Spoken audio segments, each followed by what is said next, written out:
اللہ تبارک و تعالی نے ارشاد فرمایا یا ایھا الذین آمنوا اتقوا اللہ وکونوا مع الصادقین، اے ایمان والو اللہ سے ڈرو اور سچے لوگوں کے ساتھ ہو جاؤ۔ عزیزان محترم، اللہ کا خوف بندے کے دل میں ہو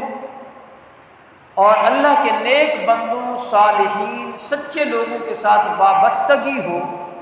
تو اللہ تبارک و تعالیٰ دنیا میں بھی کامیابی سے ہمکنار فرماتا ہے اور قبر و آخرت میں بھی کامیابیاں اس کا مقدر فرماتا ہے۔ فرمایا یا ایھا الذین آمنوا اتقوا اللہ، رب کا خوف اپنے دلوں میں رکھو، وکونوا مع الصادقین، سچے لوگوں کے ساتھ ہو جاؤ۔ اور سچے لوگ کون ہیں؟ یقیناً سچے لوگ وہی ہیں جو رب تبارک و تعالیٰ کے مقرب ہیں اور ہر مقام پر اللہ اور اس کے رسول کی فرما برداری کو ترجیح دیتے ہیں، احکام شرع کو ترجیح دیتے ہیں اور سچ کا راستہ ہمیشہ وہ اپناتے ہیں۔ حمید کی سورہ فاتحہ کے اندر بھی رب تبارک و تعالیٰ نے ارشاد فرمایا اہدنا الصراط المستقیم صراط الذین انعمت علیہم، کہ یا اللہ ہمیں ان لوگوں کے راستے پر تو چلا دے جن لوگوں پر تیرا انعام ہوا ہے، جن لوگوں پر تیرا انعام ہوا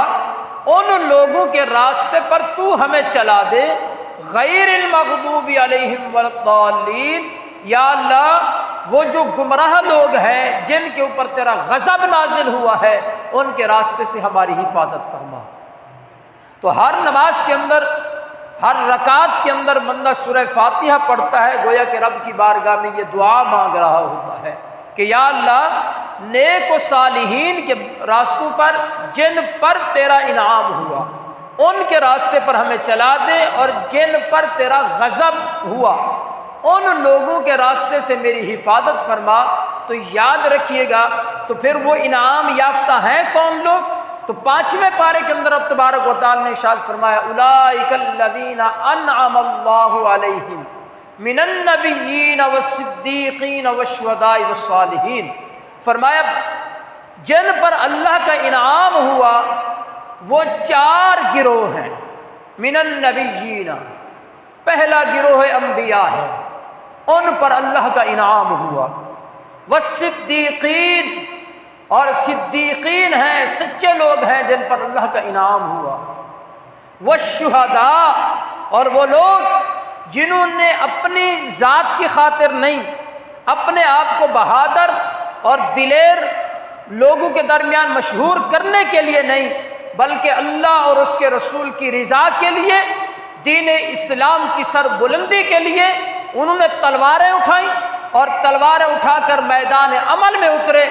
دین اسلام کے پرچم کو بلند کرتے ہوئے انہوں نے اپنی جانوں کے نذرانے بھی پیش کر دیے۔ رب نے فرمایا ان پر بھی ہمارا انعام ہے، وہ بھی ہمارے انعام یافتہ بندے ہیں۔ اور آگے فرمایا والصالحین، نیک لوگ، صالح لوگ، جو اپنے اعمال کی درستگی کرنے والے لوگ ہیں، جو اپنے اعمال کو شریعت مطہرہ کے ڈھانچے میں ڈال کر جو ہے وہ اپنی زندگی کے ایام کو گزارنے والے لوگ ہیں، کہ جنہوں نے اپنے زندگی کے شب و روز رب کی عبادت میں گزارے، اس کی اطاعت میں گزارے، محبوب کی فرما برداری میں گزارے، تو فرمایا رب تبارک و تعالی نے ان پر بھی ہمارا انعام ہے، ان پر بھی ہمارا انعام ہے۔ تو حقیقت یہی ہے کہ اولیاء کاملین جب تک وہ اس دنیا میں ہوتے ہیں تو پوری مخلوق کے دلوں میں اللہ تبارک و تعالی ان کی محبت کو ڈال دیتا ہے، جس طرح رب تبارک و تعالی کے پیارے حبیب علیہ الصلوۃ والسلام نے ارشاد فرمایا رب تبارک و تعالی جس بندے سے محبت فرما دیتا ہے، جس بندے سے رب کو پیار ہو جاتا ہے تو رب پھر اپنے پیار کو محدود نہیں رکھتا، رب اپنے پیار کو محدود نہیں رکھتا، جبرائیل کو بلاتا ہے۔ جب جبرائیل حاضر ہوتا ہے، جی مالک مولا حکم، رب تبارک و تعالی فرماتا ہے اے جبرائیل یہ جو فلاں بندہ ہے نا میں اس سے پیار کرتا ہوں، یا اللہ میرے لیے کیا حکم ہے؟ رب فرماتا ہے کہ اے جبرائیل، جس سے میں پیار کرتا ہوں پھر اس سے تو بھی پیار کر، جس سے میں پیار کرتا ہوں اس سے تو بھی پیار کر۔ تو یا اللہ ٹھیک ہے، میں بھی اس بندے سے پیار کرتا ہوں، یا اللہ اب کوئی اور حکم ہے؟ میرا رب فرماتا ہے اہل آسمان میں بھی اعلان کر دے، یعنی آسمان والوں میں، تمام فرشتوں میں، تمام آسمانی مخلوق میں، اے جبرائیل یہ اعلان کر دو کہ رب تبارک و تعالی فلاں بندے سے محبت و پیار کرتا ہے، اے اہل آسمان تم بھی اس بندے سے پیار کرو، تم بھی اس بندے سے پیار کرو۔ یا اللہ میں نے بھی پیار کر لیا، تمام ملائکہ نے بھی پیار کیا، اہل آسمان نے پیار کیا، یا اللہ اور بھی کوئی حکم ہے؟ رب فرماتا ہے اے جبرائیل اب زمین پہ چلے جاؤ اور زمین میں ندا کر دو، چاہے وہ زمین کے اوپر رہنے والی مخلوق ہے یا زمین کے نیچے رہنے والی مخلوق ہے، چاہے وہ خشکی میں رہنے والی مخلوق ہے، چاہے وہ سمندروں اور دریاؤں میں رہنے والی مخلوق ہے، رب فرماتا ہے اے جبرائیل ان میں بھی ندا کر دو کہ اللہ تبارک و تعالیٰ فلاں شخص سے محبت کرتا ہے، تم بھی سارے کے سارے اس سے محبت کرو۔ تو پھر اس کا نتیجہ کیا نکلتا ہے؟ نتیجہ یہ نکلتا ہے وہ اللہ کا پیارا بندہ جس کو رب سے پیار ہو جاتا ہے اور رب کو اس سے پیار ہو جاتا ہے، پھر جبرائیل کو پیار ہو جاتا ہے، فرشتوں کو پیار ہو جاتا ہے، اہل آسمان کو پیار ہو جاتا ہے، اہل زمین کو پیار ہو جاتا ہے، اہل بحر و بر کو پیار ہو جاتا ہے، تو پھر وہ اس زمین پر بیٹھا ہوتا ہے، پھر کوئی غم زدہ اس کے پاس آتا ہے، کوئی مصیبت زدہ اس کے پاس آتا ہے، کوئی تکلیفوں میں اٹا ہوا شخص اس کے پاس آتا ہے، جو غموں میں گرا ہوا شخص اس کے پاس آتا ہے اور آ کر اس کے سامنے عرض کرتا ہے حضور بڑی مشکلات کی زندگی گزار رہا ہوں، بڑی مصیبتوں نے گھیر رکھا ہے، بڑے غموں نے جو ہے مجھے جکڑ رکھا ہے۔ وہ اللہ کا پیارا کیا کہتا ہے؟ کہتا ہے ٹھیک ہے ہم رب سے دعا کرتے ہیں، رب تبارک و تعالیٰ سے دعا کرتے ہیں، تم چلو ہمارے ساتھ نماز پڑھ لو، تم جو ہے یہاں بیٹھ کر تھوڑا قرآن پڑھ لو، تم درود پاک پڑھ لو، کوئی نیک عمل کر لو۔ وہ بندہ نیک عمل میں لگ جاتا ہے، اللہ کا پیارا ولی کامل رب کے حضور دعا کرتا ہے یا اللہ یہ تیرا بندہ آیا ہے، یہ مصیبت میں مبتلا ہے، یہ تکلیفوں میں اٹا ہوا ہے، اس کو غموں نے جکڑ لیا ہے، طرح طرح کے مصیبتیں اور دنیا کے غم جو ہے وہ اس کے سر پر منڈلا رہے ہیں، یا اللہ تیری بارگاہ میں میں دعا کرتا ہوں، یہ تیری بارگاہ میں سجدہ کیے ہوئے ہے، اس کے غموں کو دور فرما دے، اس کے تکلیفوں کو دور فرما دے، اس کے رنج و علم کو دور کر دے۔ رب تبارک و تعالیٰ پھر فرماتا ہے، حدیث قدسی کے الفاظ ہیں، میرے کریم آقا علیہ الصلوۃ والسلام نے فرمایا کہ وہ اللہ کا ولی جب دعا مانگتا ہے تو رب خود فرماتا ہے میرے ایسے بندے بھی ہیں جب وہ میری بارگاہ میں مانگ لیتے ہیں ان کی دعا کو رد نہیں فرماتا ہوں، میں ان کی دعا کو پھر میں رد نہیں فرماتا، ان کی دعا کو قبول کرتا ہوں، وہ جو بھی مانگتے ہیں میں ان کی دعا کو قبول کرتا ہوں۔ تو اب آیا غور کریں، جب وہ اللہ کے ولی کی دعا قبول ہوتی ہے اس غم زدہ کا غم دور ہو جاتا ہے، اس کی تکلیف دور ہو جاتی ہے، رنج و علم اس کا راستہ چھوڑ دیتے ہیں، اس کو سکون میسر آ جاتا ہے، چاہے وہ کسی مزار شریف پہ جا کے حاضری دے، کسی ولی کامل کے ہاتھ میں جا کر ہاتھ دے، کسی ولی کامل کی بارگاہ میں حاضری دے، تو اس کو وہاں سکون قلبی بھی ملتا ہے اور ظاہری سکون بھی ملتا ہے، باطنی سکون بھی ملتا ہے۔ تو پھر فقط یہاں تک یہ محدود نہیں رہتا،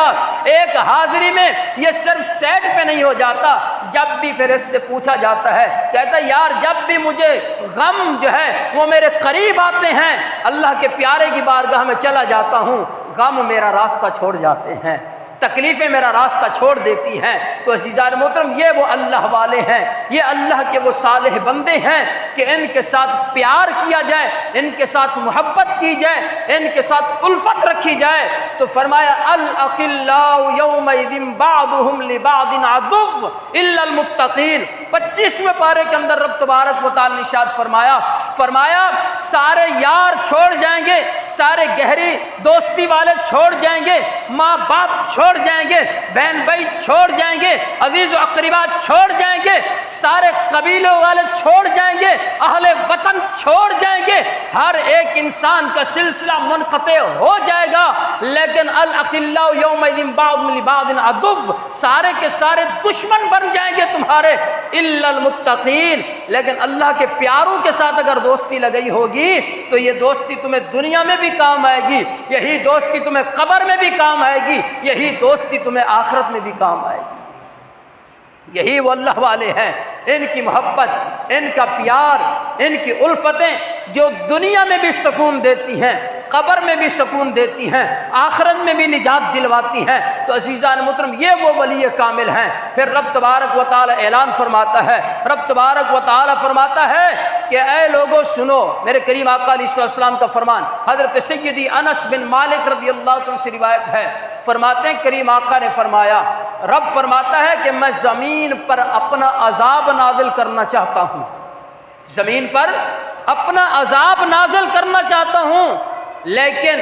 جب میں یہ دیکھتا ہوں کہ میرے گھر کو آباد کرنے والے موجود ہیں، مجھے سجدہ کرنے والے موجود ہیں، رات کو اٹھ اٹھ کر میری بارگاہ میں رونے والے گڑ گڑانے والے لوگ موجود ہیں، میری بارگاہ میں جو ہے وہ پچھلی رات کو اپنا بستر چھوڑ دیتے ہیں، تتجافا جنوبہم عن المضاجع، وہ اپنے بستروں کو چھوڑ کر میری بارگاہ میں سجدہ ریز ہو جاتے ہیں، نہ وہ گرمی کی پرواہ کرتے ہیں نہ وہ سردی کی پرواہ کرتے ہیں، بلکہ پچھلی رات کو بستر چھوڑ کر وہ میری بارگاہ میں جب سجدہ کرتے ہیں، رب فرماتا ہے میں ادھر ان لوگوں کو دیکھتا ہوں جو میرے عذاب کے مستحق ہوتے ہیں، میں ان پر عذاب نازل کرنا چاہتا ہوں، لیکن جب ان پیاروں کو دیکھتا ہوں پھر میں اپنا عذاب روک لیتا ہوں، اپنا عذاب روک لیتا ہوں، ان پیاروں کی وجہ سے جو رات کو اٹھ اٹھ کر میری بارگاہ میں سجدے کرتے ہیں، جو رات کو اٹھ اٹھ کر مجھے راضی کرنے کی کوشش کرتے ہیں، جو رات کو اٹھ اٹھ کر جو ہے وہ مجھے یاد کرتے ہیں، میرا ذکر کرتے ہیں، اور ان کو کوئی کسی اور کی کوئی پرواہ نہیں ہوتی، سخت سے سخت سردی کا عالم بھی ہو پھر بھی وہ میری بارگاہ میں سجدے کیے ہوئے ہیں، رکوع کیے ہوئے ہیں، قیام کیے ہوئے ہیں، کبھی سبحان ربی العظیم کی صدا لگا رہے ہیں تو کبھی سبحان ربی الاعلی کی صدا بلند کر رہے ہیں، تو کبھی مجھے سبحانک اللہم وبحمدک وتبارک اسمک وتعالی جدک ولا الہ غیرک کا اعلان کر کے میری تسبیح و تحمید بیان کر رہے ہوتے ہیں، کبھی الحمدللہ رب العالمین پڑھ کے میری صفتوں کا ذکر خیر کر رہے ہوتے ہیں، کبھی الف لام میم ذالک الکتاب پڑھ کر، کبھی جو ہے یاسین والقرآن الحکیم پڑھ کر، کبھی الرحمن علم القرآن پڑھ کر، کبھی تبارک الذی بیدہ الملک وہو علی کل شیء قدیر پڑھ کر، کبھی قل هو اللہ احد پڑھ کر وہ میرا ذکر کر رہے ہوتے ہیں۔ رب فرماتا ہے میں ان گنہگاروں کو دیکھوں یا اپنے ان پیاروں کو دیکھوں، میں ان گنہگاروں کو دیکھوں یا اپنے ان پیاروں کو دیکھوں؟ رب فرماتا ہے میں ان پیاروں کی وجہ سے اہل زمین سے اپنے عذاب کو اٹھا لیتا ہوں، اپنا عذاب دور کر دیتا ہوں، اپنے عذاب کو ان سے میں دور کر لیتا ہوں، اس لیے کہ یہ وہ میرے بندے ہیں جو اٹھ اٹھ کر مجھے یاد کرتے ہیں، میری بارگاہ میں دعائیں مانگتے ہیں، مجھے راضی کرتے ہیں۔ تو جو یہ مانگتے ہیں اور یہ کیا مانگتے ہیں؟ میری بارگاہ میں فقط اتنا مانگتے ہیں، یا اللہ تیرے گنہگار بندے ہیں تو ان کو معاف فرما دے۔ تو عزیزان محترم، اسی طرح رب تبارک و تعالی نے فرمایا میرے ان پیاروں سے محبت کرو، ان سے الفت رکھو، ان سے اپنا تعلق جوڑ کے رکھو، جب تک ان سے تمہارا تعلق جڑا رہے گا۔ الاخلاء یومئذ بعضهم لبعض عدو الا المتقین کے تحت جو ہے یہ تمہیں دنیا میں بھی کام دیں گے، ہاں جب بھی تمہارے اوپر کوئی مصیبت آئے گی ان کی بارگاہ میں آؤ گے، یہ میری بارگاہ میں التجا کریں گے، میں تمہاری تکلیفوں کو دور فرما دوں گا، تمہاری پریشانیوں کو دور فرما دوں گا، تمہارے حزن و ملال کو دور فرما دوں گا۔ لیکن پھر جب یہ دنیا میں سے چلے جائیں گے قبر میں آئیں گے، جب مصیبتیں ان کے قریب آئیں گی تو پھر جو قرآن انہوں نے پڑھا ہوگا وہ قرآن ان کے سرانے آ جائے گا، جو انہوں نے نماز پڑھی ہوگی وہ نماز ان کے قریب آ جائے گی، جو انہوں نے روزہ رکھا ہوگا وہ روزہ ان کے قریب آ جائے گا، جو انہوں نے درود پاک پڑھا ہوگا وہ درود پاک ان کی قبر میں نور بن کر آ جائے گا، جو انہوں نے صدقہ و خیرات کیا ہوگا، جو انہوں نے نیک اعمال کیے ہوں گے، یہ سارے کے سارے نیک حسنات آ کر اس کی قبر کو روشن فرما دیں گے، اور ان ولی کامل کی صحبت کی وجہ سے انہوں نے اپنی دنیا کی بھی روشن کر لیا، انہوں نے اپنی قبر کو بھی روشن کر لیا، اور پھر جب قیامت کا دن ہوگا، نفسا نفسی کا عالم ہوگا، ماں باپ چھوڑ کے جا رہے ہوں گے، بہن بھائی چھوڑ کے جا رہے ہوں گے، آل اولاد چھوڑ کے جا رہے ہوں گے، لیکن یہ اللہ کے نیک و صالح بندے اور پھر کریم آقا علیہ الصلوۃ والسلام کے امتی جب نفسا نفسی کے عالم میں گرے ہوئے ہوں گے تو میرے محبوب ادھر سے فرما رہے ہوں گے کہ اے صدیق اکبر، اے فاروق اعظم، یہ میرے غلام کہاں جا رہے ہیں، ان کو ادھر بلاؤ نا۔ جب ہر کوئی کہے گا اذهبوا الى غیری، اذهبوا الى غیری، اذهبوا الى غیری، میرے کریم آقا فرمائیں گے انا لہا، انا لہا، انا لہا۔ سرکار فرمائیں گے میرے ان غلاموں سے کہو ادھر ادھر جانے کی ضرورت نہیں ہے، میرے دربار میں آ جائیں۔ پھر جب مصطفیٰ کے دربار میں جائیں گے امتی تو میرے کریم آقا علیہ الصلوۃ والسلام سجدے میں سر رکھیں گے اور رب کی بارگاہ میں عرض کریں گے، میرا رب فرمائے گا ارفع راسک یا محمد، اے پیارے ذرا اپنا سر انور تو زمین سے اٹھاؤ نا، جو مانگو گے میں تمہاری دعا کو قبول فرماؤں گا۔ میرے کریم فرماتے ہیں میں اپنا سر انور اٹھاؤں گا اور رب کی بارگاہ میں عرض کروں گا، میرے مالک و مولا آج میری امت نفس نفسی کے عالم میں ہے، آج مشکلات میں ہے میری امت۔ رب فرمائے گا اے محبوبہ میں نے تیری امت کو بخش دیا ہے، میں نے تیری امت کو بخش دیا ہے۔ تو عزیزان محترم، یہ وہ ولی کامل، یہ اولیاء کاملین جو دنیا میں بھی ہمارا سہارا بنتے ہیں اور قبر میں بھی ہمیں ان سے فیوز و برکات ملتے ہیں، اور جب میدان محشر میں جائیں گے تو جو ان کی صحبت میں ہم نے ایام گزارے ہوں گے، نیک حسنات کیے ہوں گے، اللہ پاک ان کی برکت سے کریم آقا علیہ الصلوۃ والسلام کی شفاعت ہمیں نصیب فرمائے گا، اور کریم آقا علیہ الصلوۃ والسلام کی شفاعت سے رب تبارک و تعالی ہمیں معاف فرما کر داخلہ جنت عطا فرمائے گا۔ تو عزیزان محترم، یہ اولیاء کاملین، ان سے محبت، ان سے رشتہ، کیونکہ جو ان سے رشتہ جوڑ لیتا ہے وہ سمجھ لے دنیا و آخرت میں کامیاب ہو گیا، لیکن جس کے دل میں ان کی دشمنی آ جاتی ہے، بغض آ جاتا ہے، حسد آ جاتا ہے، رب فرماتا ہے اے لوگوں سنو، جو میرے ولی سے جنگ کرنے کا ارادہ کرے گا، جو میرے ولی سے دشمنی کرنے کا ارادہ کرے گا، رب فرماتا ہے میں خود رب ہو کر اس سے اعلان جنگ کرتا ہوں، میں رب ہو کر اس سے اعلان جنگ کرتا ہوں۔ کس شخص سے؟ جو ولی کامل سے عداوت رکھ رہا ہے، جو ولی کامل کی دشمنی کو اپنے سینے میں بسائے ہوئے ہے۔ تو عزیزان محترم، گویا کہ ولی کامل کا دوست اللہ کا دوست ہوتا ہے، ولی کامل کی صحبت میں رہنے والا، اس کے پاس آنے والا، اس سے محبت رکھنے والا، وہ رب تبارک و تعالیٰ کا پیارا ہو جاتا ہے، اور جو ان سے دشمنی رکھتا ہے وہ گویا کہ رب تبارک و تعالیٰ کا بھی مغبوط ہو جاتا ہے، اس پر رب کا بھی غضب نازل ہو جاتا ہے، اور جو دنیا میں رہ کر اللہ کے دوستوں کے ساتھ جڑ جاتا ہے اللہ اس سے محبت کر دیتا ہے۔ اسی لیے فرمایا گیا، اسی لیے فرمایا گیا پھر یہ اولیاء کاملین، ان سے پھر کرامات کا ظہور۔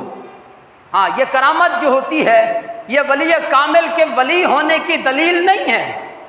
کوئی یہ کہے کہ اگر کوئی ولی جو ہے وہ کرامت نہیں دکھاتا تو وہ ولی ہی نہیں ہے، نہ، یہ ولایت کی دلیل نہیں ہے۔ ہاں، ضروری نہیں ہے ولایت کے لیے کہ اگر کوئی کرامت دکھائے گا تو ولی ہوگا ورنہ نہیں ہوگا، نہیں، ایسا نہیں ہے، ہرگز بھی نہیں ہے۔ لیکن یہ کرامات جو ہیں یہ بھی رب تبارک و تعالیٰ کا بہت بڑا انعام ہے۔ حضرت آصف بن برقیہ رضی اللہ تعالیٰ جس وقت جو ہے وہ تخت بلقیس کو لانا تھا، تخت بلقیس کو لانا تھا، تو اس وقت حضرت سلیمان علیہ السلام نے فرمایا کہ کون ہے جو اس کو جو ہے وہ لے آئے گا، لیکن ایک جن حاضر ہوا، اس نے کہا حضور میں وہ تخت لے آتا ہوں، میں وہ تخت لے آتا ہوں۔ آپ نے فرمایا کتنی دیر میں لے آئے گا، کتنی دیر میں لائے گا؟ اس نے کہا حضور ابھی آپ کی مجلس لگی ہے، آپ کی مجلس ختم ہونے سے پہلے میں لے آؤں گا، آپ کی مجلس ختم ہونے سے پہلے پہلے میں لے آؤں گا۔ اور آپ نے فرمایا نہیں، اس سے بھی مجھے جلدی چاہیے، اس سے بھی مجھے جلدی چاہیے۔ تو گویا کہ یہاں پر وہ جن بھی بے بس ہو گیا، وہ جن بھی بے بس ہو گیا۔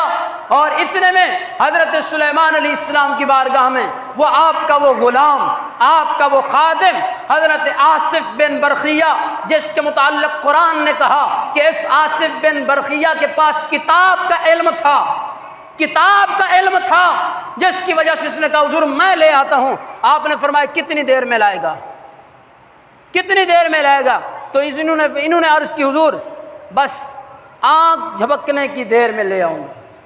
آنکھ جھپکنے میں کتنی دیر لگتی ہے، آنکھ کے جھپکنے میں کتنی دیر لگتی ہے؟ اور عزیزان محترم بس وہ آنکھ کا جھپکنا ہی تھا، آپ نے وہ تخت حاضر کر دیا۔ جب وہ تخت آ گیا، اب وہ تخت کہاں تھا؟ ہزاروں میل دور تھا وہ تخت، اتنا دور، پھر وہ کئی کمروں میں بند تھا، کئی زنجیروں میں جکڑا ہوا تھا، اور کئی فٹ جو ہے وہ چوڑا تھا، کئی فٹ لمبا تھا۔ لیکن اس کے باوجود بھی ایک ولی کامل نے، جس کے پاس کتاب کا تھوڑا سا علم ہے، اور وہ امتی بھی حضرت سلیمان علیہ السلام کا ہے، لیکن وہ تھوڑا سا کتاب کا علم ہے، اس کے بعد آنکھ جھپکنے میں وہ جو کئی کمروں میں بند ہے تخت، وہ جو کئی زنجیروں میں جکڑا ہوا ہے تخت، اس کو پلک جھپکنے میں لا کر پیش کر سکتا ہے۔ تو پھر امتی ہو میرے مصطفیٰ کریم کا، امتی ہو میرے مصطفیٰ کریم کے در کا غلام ہو، تو پھر وہ رکھنے والا بھی قرآن کا علم ہو، تو رب تبارک و تعالیٰ پھر اس کو کتنی شان عطا فرماتا ہے، اس کو کتنی عظمت عطا فرماتا ہے، اس کو کتنی رفعتیں عطا فرماتا ہے۔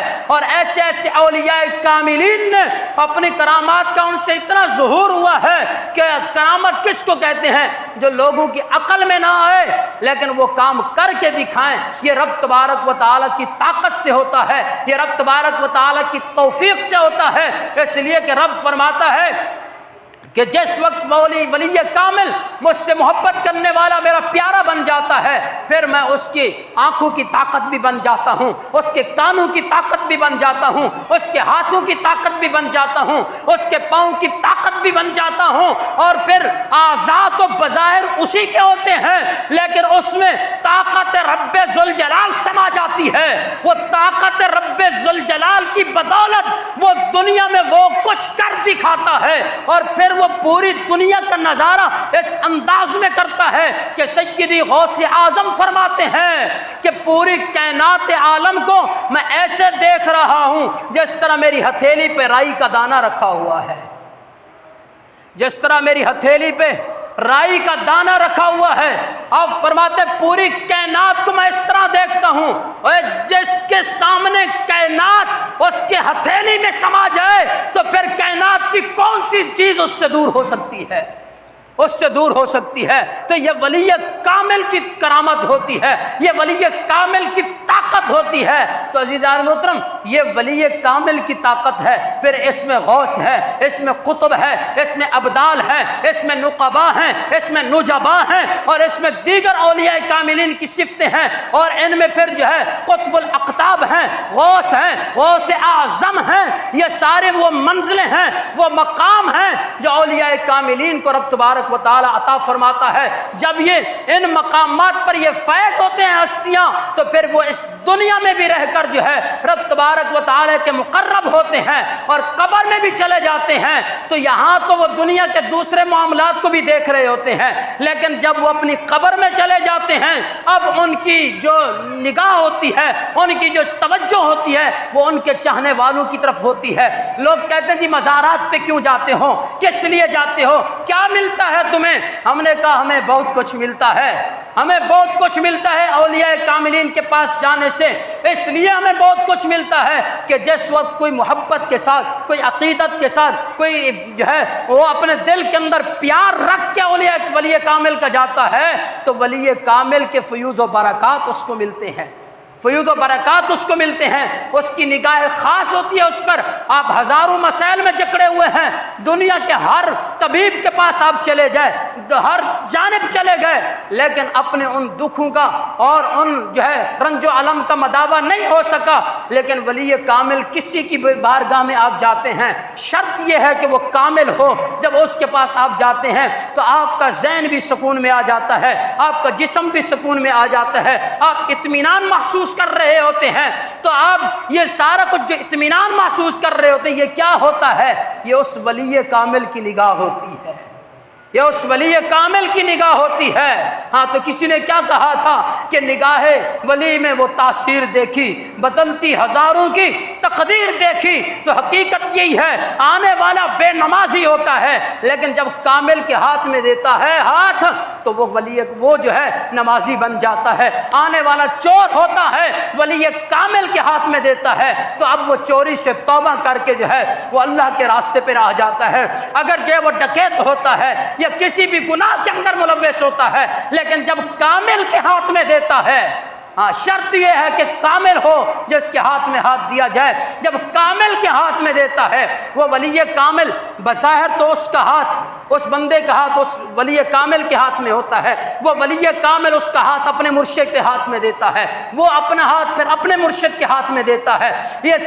سلسلہ چلتے چلتے شہنشاہ بغداد تک پہنچتا ہے، پھر شہنشاہ بغداد سے لے کر یہ سلسلہ چلتے چلتے مولا علی شیر خدا تک پہنچتا ہے، پھر مولا علی خیر شیر خدا سے یہ سلسلہ چلتے چلتے میرے آقا کریم کی ذات تک جاتا ہے۔ شہنشاہ بغداد فرماتے ہیں 4 شرائط دیکھ کر تم ولی کامل کے ہاتھ میں ہاتھ دے دو، اگر تمہارا وہ ولی، وہ تمہارا پیر اگر کامل نہ بھی ہوا تو میں نے 4 شرطیں دیکھ کر اپنا ہاتھ دیا ہے، اگر وہ کامل نہ بھی ہوا تو میں کامل بیٹھا ہوں،